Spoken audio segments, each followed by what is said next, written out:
Welcome to Windfarm Guy's No Bull Zone.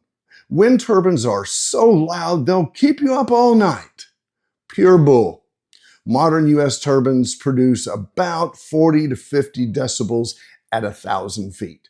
That's quieter than your fridge humming or conversation. Regulations ensure setbacks, often over a quarter mile, making sound levels a non-issue for most. Compare that to a highway or an airport, now that's a racket. Fearmongers need to turn down the volume on this myth. There's an abundance of wind farm rumors going around. When you hear something, think. Ask yourself if what you heard makes rational sense. Keep using that gray matter, folks. Don't let bull deafen you. This is Dennis Stout, and I'm the Windfarm Guy.